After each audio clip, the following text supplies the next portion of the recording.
Good morning. This is Stephen C., and you are at Steve O'C's on TikTok. This is our daily Course in Miracles review, where we use the Course in Miracles as a framework and a launching pad for our discussion of spirituality, metaphysics, divine science, self-inquiry, impartial self-observation, esoteric Christianity, Hermetic sciences. So welcome, thank you for being here. I am here every day at 11 a.m. Central Time. If you missed the live, or if you would like to explore a little bit more deeply, you can go to my YouTube channel. The link is in the account bio, or you can search YouTube at Steve O'C's, STEVOSEES, and you will find the previous 196 downloads, transmissions, podcasts over on the YouTube channel. So please follow along over on YouTube, subscribe, leave some comments and some likes. It would be appreciated. So thank you for being here today. I like to begin each session, each transmission, by reviewing the introduction to the Course in Miracles, again as a orienting principle, as a grounding exercise, an opening prayer, if you will, in order to establish a corresponding vibration to the Course in Miracles, in order to prepare for the material we will be covering. The introduction to the course reads, "This is a Course in Miracles. It is a required course. Only the time you take it is voluntary. Free will does not mean that you can establish the curriculum. It means only that you can elect what you want to take at a given time. The course does not aim at teaching the meaning of love, for that is beyond what can be taught. It does aim, however, at removing the blocks to the awareness of love's presence, which is your natural inheritance. The opposite of love is fear, but what is all-encompassing can have no opposite. This course can therefore be summed up very simply in this way: nothing real can be threatened, nothing unreal exists. Herein lies the peace of God." A fantastic summary, two paragraphs, 14 sentences, very direct, succinct. What is the purpose of the course? What is our function? What are we learning? What is the goal? The goal is the peace of God. Perfect peace that cannot be disturbed. Perfect oneness, removing the blocks to the awareness of love's presence. Today, Wednesday, July 16th, 2025, we are reviewing lesson 197. It is the 197th day of the year. One lesson per day and a corresponding portion of the text. Today's lesson is, "It can be but my gratitude I earn." It can be but my gratitude I earn. Okay, we're not going to look for gratitude outside of ourselves. We're not going to look for acknowledgement outside of ourselves. It only comes from us. Yesterday, it can be but myself I crucify. It can be but myself I condemn. It can be but myself I criticize.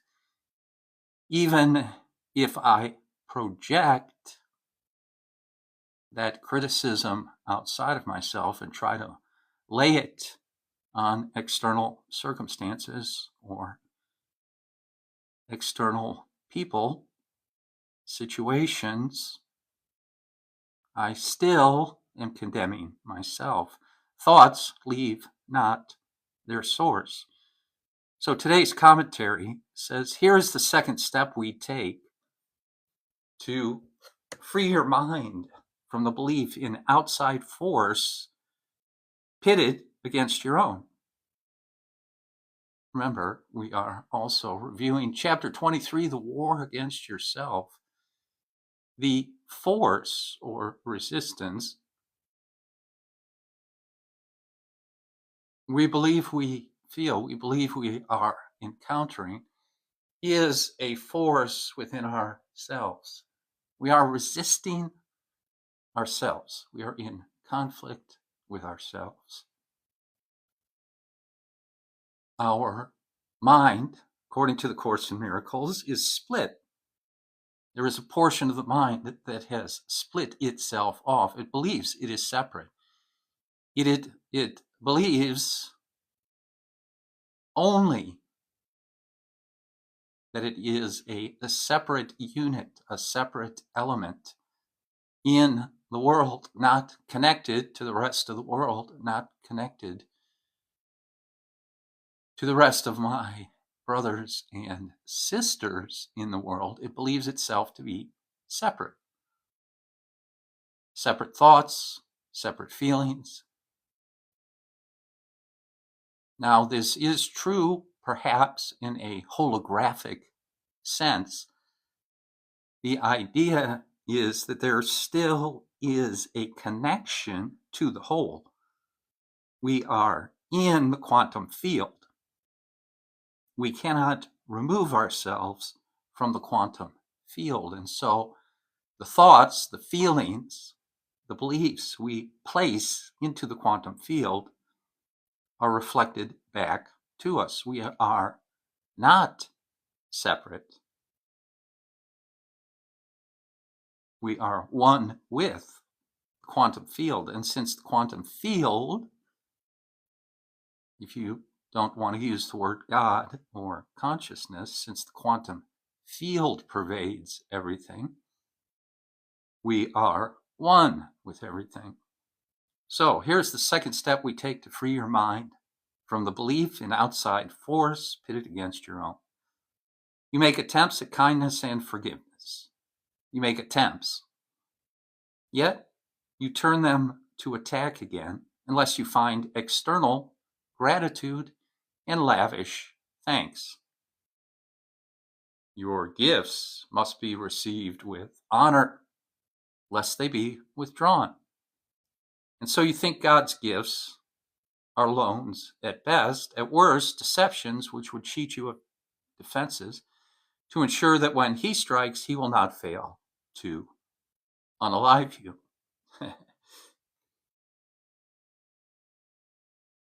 So a couple ideas being spoken of there. I'm not going to give unless I receive in return, and I'll be the judge of that. Right? You weren't quite appreciative enough of that gesture I made, of that gift I bestowed. You weren't quite appreciative enough. You know what? I'm going to take that gift back, and since I can't really take the gift back, I'm going to make you pay in another way. So that's the first. Okay, that is the egoic consciousness speaking to us. We hear it and we identify with it, unfortunately. Instead of realizing that egoic voice is not us, we've simply identified with it. Now, since we've identified with the egoic voice and it leads to nothing but trouble, contention, war, why not identify with the other voice, the still small voice, the voice of conscience, the voice of the Holy Spirit, the voice of love, the voice of peace? Why not identify instead with that voice? That, in fact, is the entire purpose of this workbook, the entire purpose of the Course in Miracles. It is the goal to switch allegiance, to make another choice. So first, we listen to the wrong voice, then probably unconsciously, subconsciously, but nonetheless, it is the law of consciousness. As we do, so it will be done unto us. So then we believe that we will not receive gifts ourselves. So you think God's gifts are loans at best. I believe my good fortune will only last temporarily. My winning streak can only continue so long. And in fact, when it ends, it pretty much wipes out all my winnings, right? Thank you, Deborah, for the likes. Thank you. Thanks for being here, Deborah. Welcome.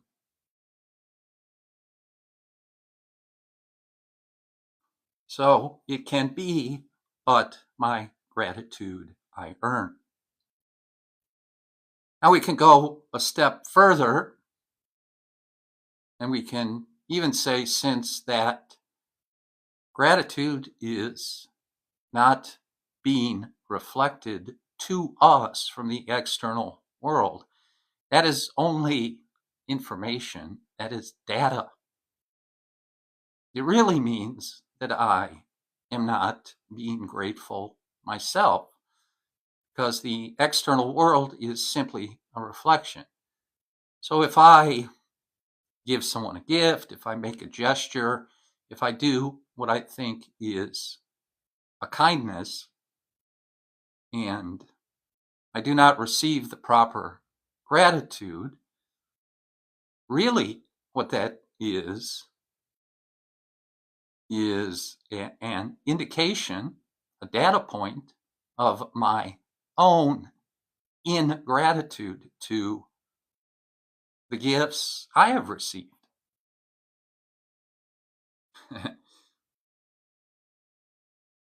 So it says here, how easily are God and guilt confused by those who know not what their thoughts can do. Okay, so our thoughts are producing our experience. If we are unaware of the power of our thoughts, the strength of our thoughts, okay, here it says one of the results is God, peace, wholeness, and guilt, shame are confused. It says, deny your strength, and weakness must become salvation to you. See yourself as bound, and bars become your home. Nor will you leave the prison house or claim your strength until guilt and salvation are not seen as one. Freedom and salvation are perceived as joined, with the strength beside them to be sought and claimed, found, and fully recognized. Okay, so this is the hippie chick. Thank you for the likes. Thank you. Thank you for being here. Welcome, hippie chick. Thank you. Appreciate it. So, the reason to review these workbook lessons, the reason to review text is to really read and grasp and understand what is being said. There are certain characteristics, feelings, perceptions that belong to the egoic consciousness, which is a prison And there are certain other characteristics, feelings, perceptions that belong to freedom, strength, unity. Okay, so the reason to review these lessons is to help to sort that out in consciousness, in our mind. Why? Because we forget. We forget ourselves, according to Gurdjieff. We fall asleep. We become mechanical. We simply react. We want to reverse that, change that. We want to head in the other direction. We want to head toward home, toward a vibration of love, peace, joy, happiness, fulfillment. Continuing, says, the world must thank you when you offer release from your illusions. Yet your thanks belong to you as well, for the world's release can only mirror yours. Your gratitude is all your gifts require, that they be a lasting offering of a thankful heart, released from hell forever. Is it this you would undo by taking back your gifts because they were not honored? Is it you who honor them and give them fitting thanks? It is you who honor them and give them fitting thanks, for it is you who have received gifts.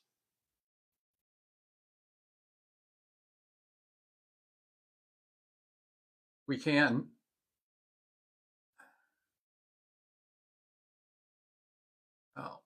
Hippie Chick here says, I bought this book and have been meaning to get into it for years. Well, yes, that's how it is with the Course in Miracles. It might sit there for a minute. Yeah, so crack it open. Later today, go to lesson 197.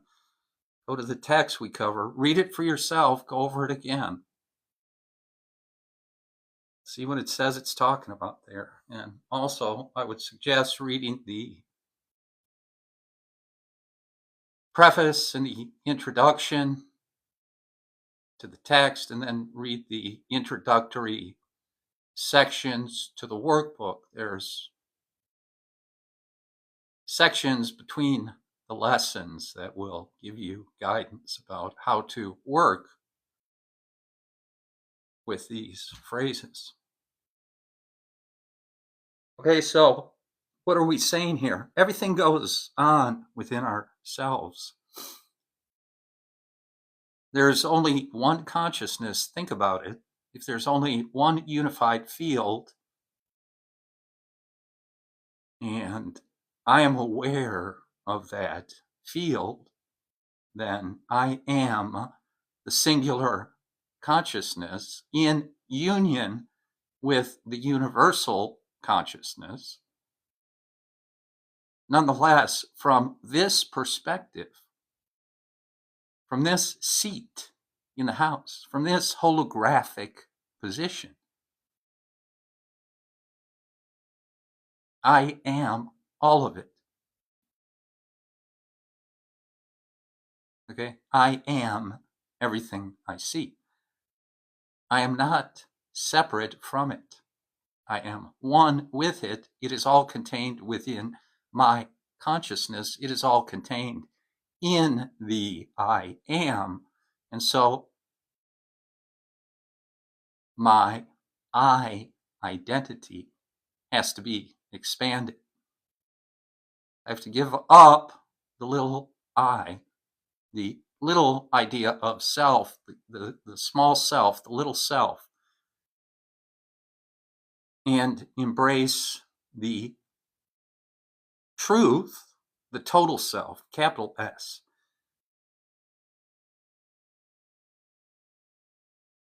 Everything I see reflected is simply an aspect of my own consciousness. And everything I see is a reflection of some complex of thoughts, some belief I hold within my own mind.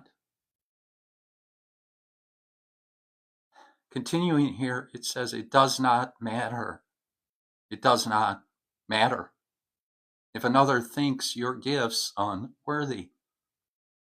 In his mind, there is a part that joins with yours in thanking you. That's an important point. There is Christ consciousness in there.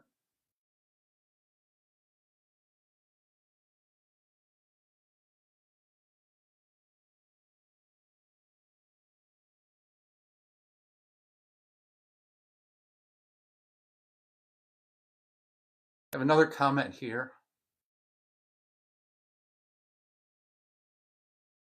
It says, haven't read Course in Miracles, but love is letting go of fear was good. Love is letting go of fear. I haven't read that, but that's right in line with these teachings. Absolutely. It does not matter if another thinks your gifts unworthy. In his mind, there is a part that joins with yours in thanking you. You are being thanked. In other words, it does not matter if your gifts seem lost and ineffectual. They are received where they are given. In your gratitude, are they accepted universally and thankfully acknowledged by the heart of God himself? Would you take them back when God has gratefully accepted them? Okay, that gesture, that offering has been received. It has been received, quote unquote, in the heart of God. It has been received by the Christ consciousness. Nothing is or goes unnoticed. Your higher self, the Holy Spirit with you, within you, acknowledges the littlest effort you're putting forth. It is acknowledged.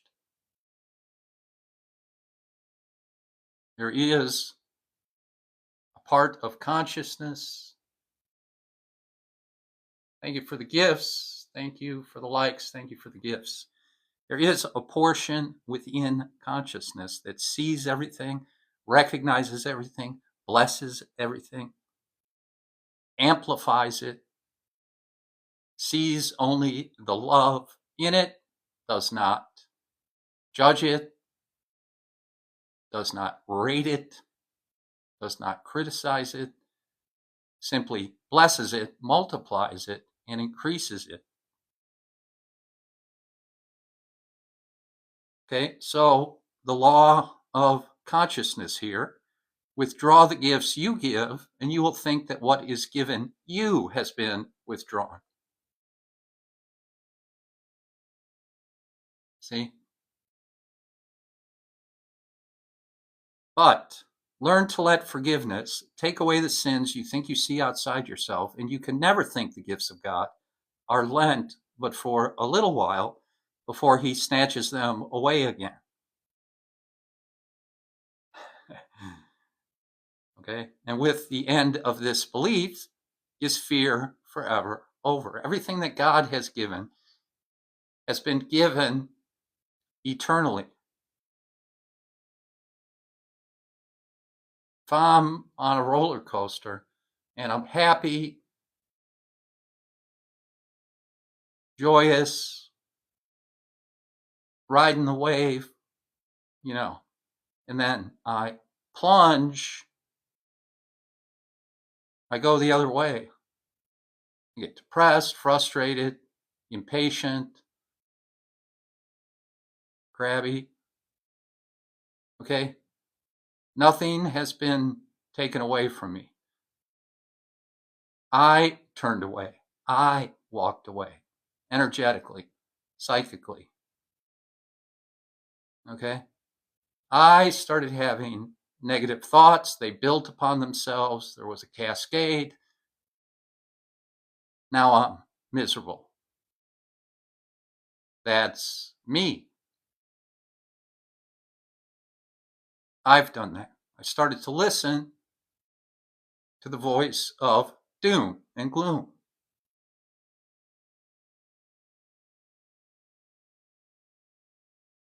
It says, "Thanks be to you, the Holy Son of God.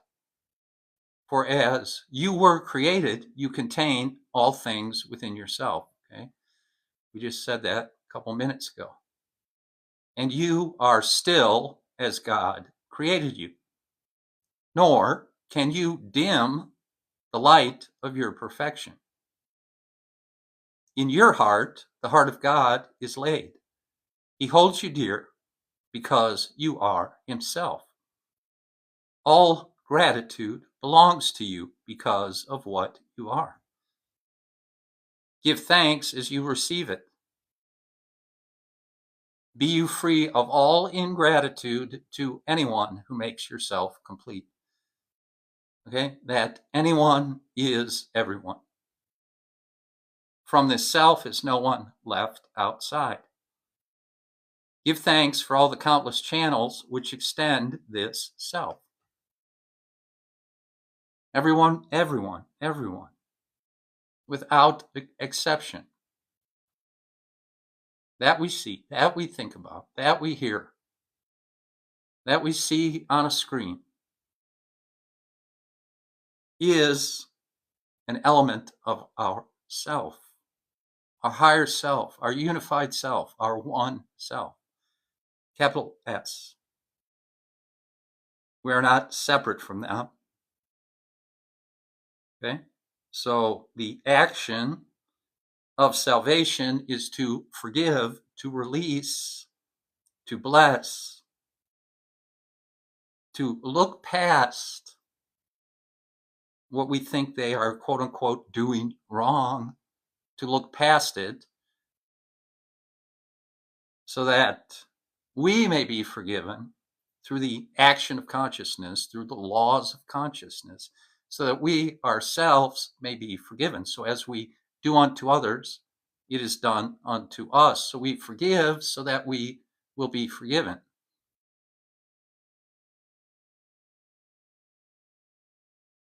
Give thanks for all the countless channels which extend this self. All that you do is given unto Him. All that you think can only be His thoughts, sharing with Him the holy thoughts of God. Earn now the gratitude you have denied yourself.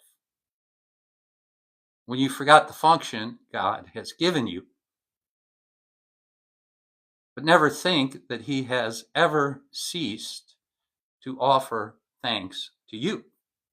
As we embody Christ, as we accept our role in salvation, in God's plan for salvation, God is grateful to us.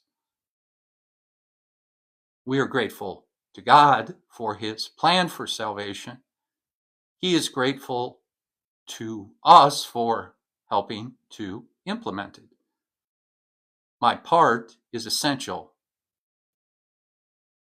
to God's plan for salvation.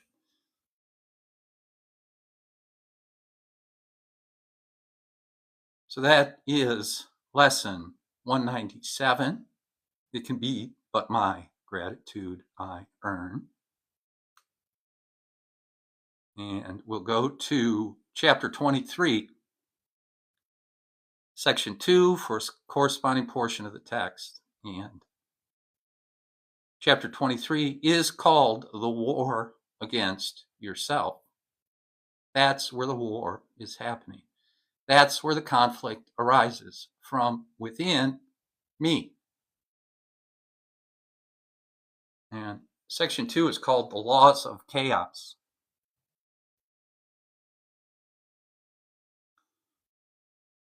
And the commentary says the laws, quote unquote, the laws of chaos can be brought to light, though never understood. Chaotic laws are not meaningful and therefore out of reason's sphere.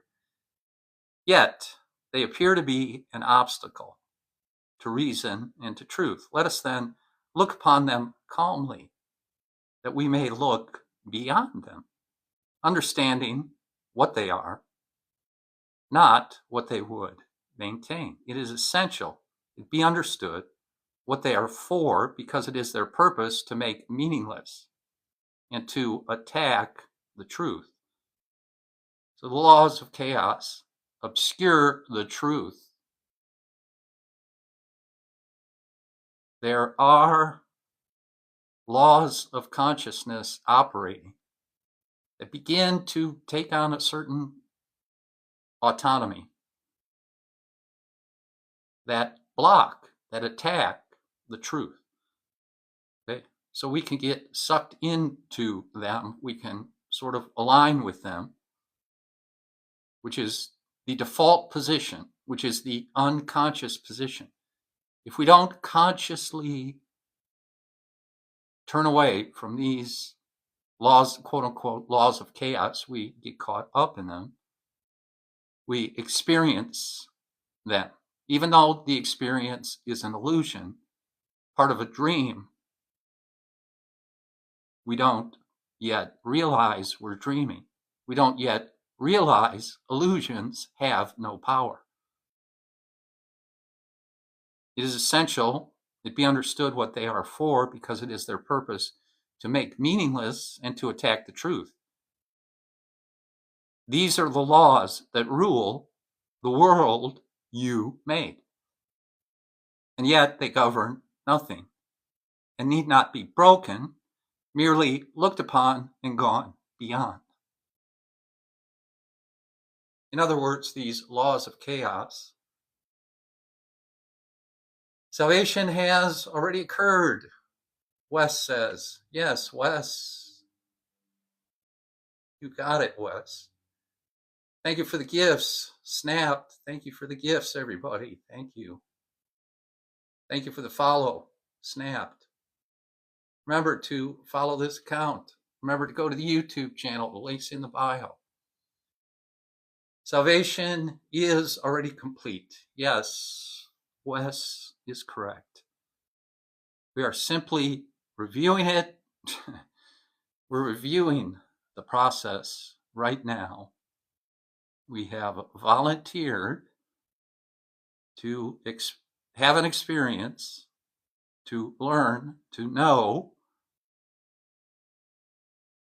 what it looks like to progress from complete chaos to order, salvation, redemption, resurrection. So we're resurrecting consciousness. And again, Wes is absolutely correct. It's already complete. So now the course here goes through the laws, the quote unquote laws, right, of chaos. So we look at them and then we go, okay, we're going to go beyond them. We're not going to pay any attention to them.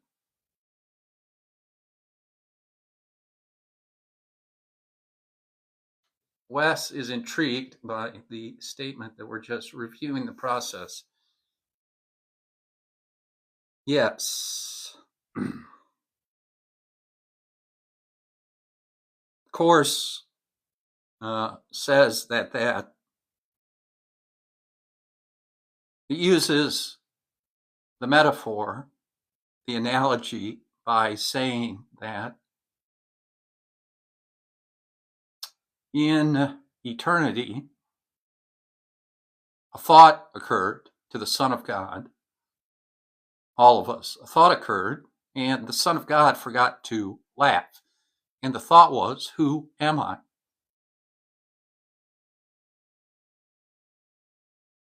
And so we were captured by the thought, who am I?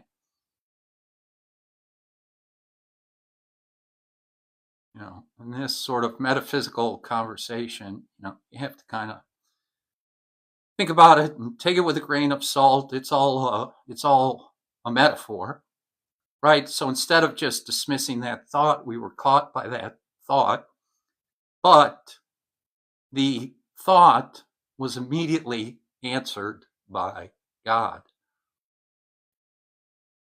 So the thought, and then immediately it was answered. So we fell into time and space over a long, extensive period of time. We fell. We're here. Now we're heading back. Okay, we've achieved enough consciousness to say, well, I can choose to remember who I am. And that remembering process is the step-by-step process of returning to the original state from which we fell, from which we forgot our self. So it has to do with self-identity, knowing our true self, remembering our true self, all-powerful, okay, omniscient, omnipotent, omnipresent. So we're returning to that state. So this text, esoteric spiritual teachings, you examine the religions, the esoteric portions of every religion, it's all some variation of that idea.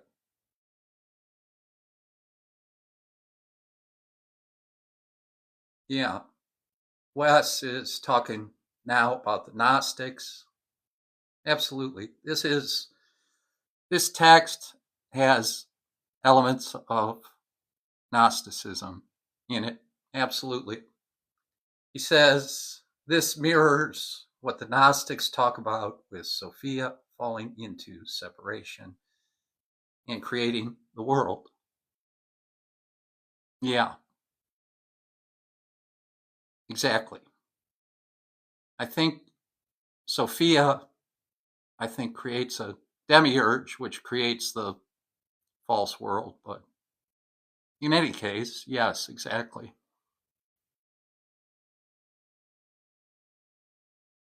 Yeah, Wes says falling into descended states to return again, descending, then ascending.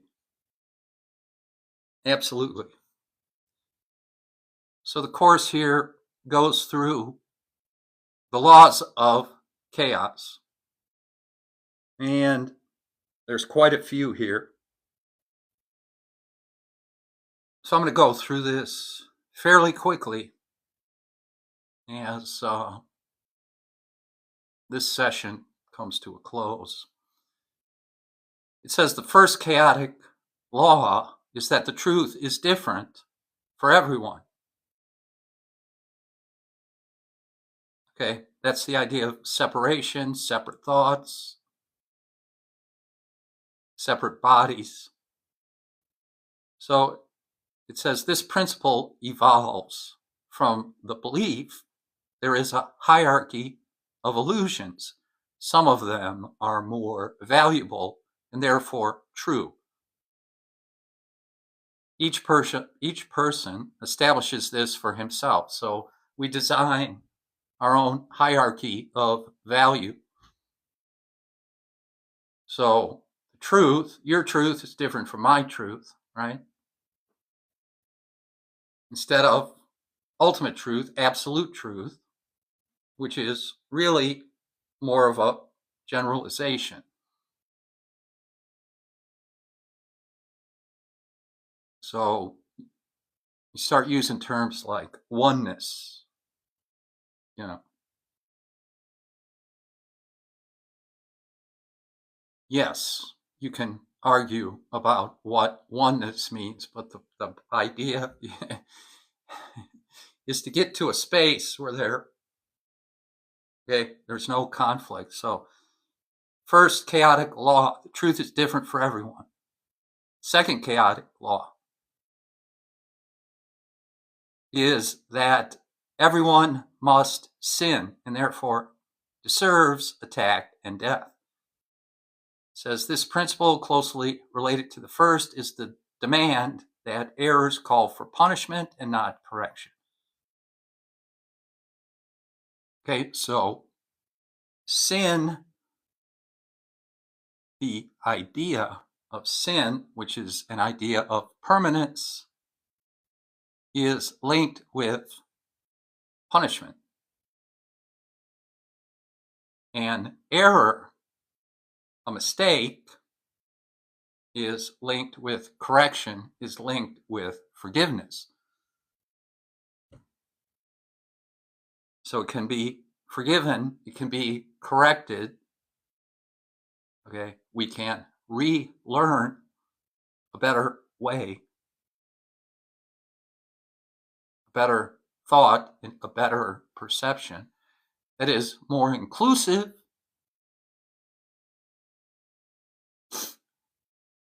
more equitable.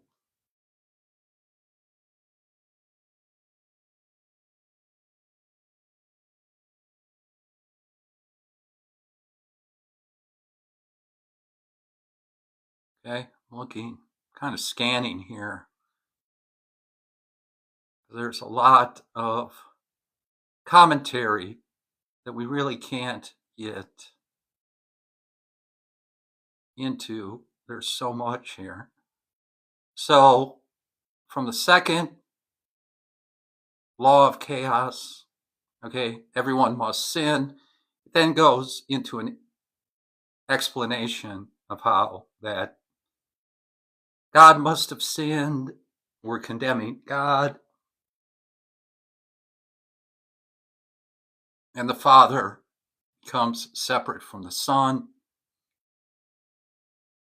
The Son begins to fear the Father, cannot turn to the Father for help. So the fear of God is reinforced by the third principle. It now becomes impossible to turn to Him for help in misery, because the idea of sin has been established. Attack, defense, attack, and the ultimate attacker then subconsciously or unconsciously becomes God, because we unconsciously, subconsciously realize that if we attack anyone or anything, we're attacking God. Okay, so then God becomes an enemy. Fourth law of chaos, the ego values only what it takes. I win, you lose.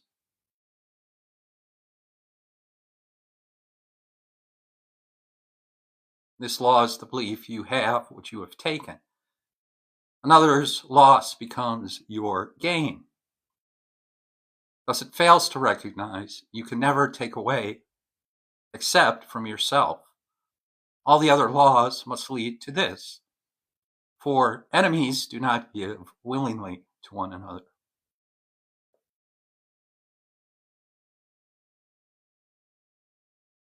Okay, then it says, question comes up, what is this precious thing, this priceless pearl, this hidden secret treasure to be wrested, to be stolen, taken in righteous wrath from my most treacherous and cunning enemy?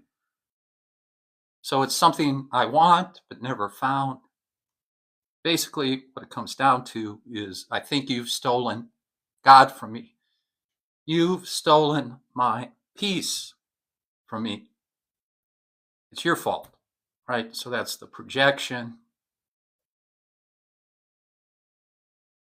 And so I have to attack you to get back what you've taken from me, what is mine.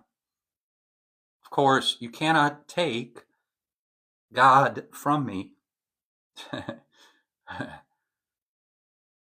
So when I think I've been taken from, when I think I've been stolen from, the idea is that if I think money has been taken from me, I think property, I think my honor, I think my prestige, my reputation has been taken from me.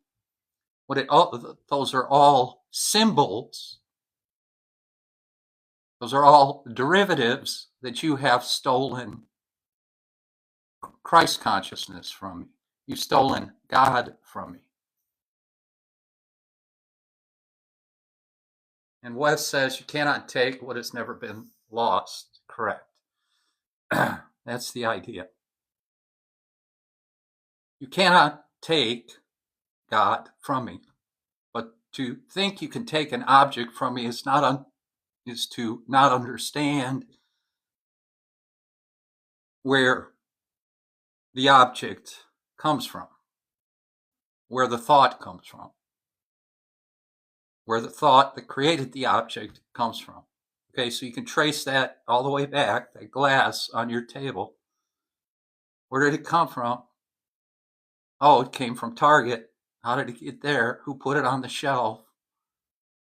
Right? All these people, all these actions, you can trace that glass back to the person who designed it, who thought of it. Then you have to trace it back to the process of manufacturing, to the process of the extraction of the materials, the processing of the materials. Where did the materials come from? Okay, came from the ground. Where did the ground come from? Right, so you trace it all the way back. Then finally, you have to say, this earth is a thought in the mind of God. And as Wes has pointed out, from the Gnostic point of view, it's a mixture here. It's an imperfect copy of the truth. It's imperfect. Okay, it's fallen, which is also a Platonic idea. And you also have Immanuel Kant saying the same thing. We're not really perceiving reality. We call it reality. But it's all based on categories of the mind, et cetera, et cetera. It's all based on quantum physics now.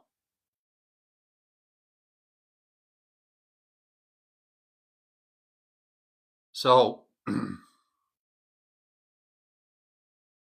go ahead and check this out yourself. You can go to acim.org and check this out online. I'm going to leave it at that, but these are the chaotic laws, the backwards thinking. The thinking, we first have to recognize, okay? Then we have to transform it, perform an alchemical process in consciousness so that the laws of chaos, the laws of order, replace the laws of chaos. We overlook the laws of chaos. According to the Course in Miracles, we don't really mess with them. We recognize them. We recognize their ineffectiveness, their confusion, and we drop them. And what replaces them? The laws of order, the laws of God appear automatically because, as Wes says, they're already there. They already exist.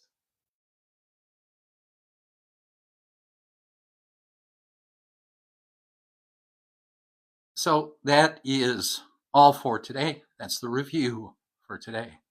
I am here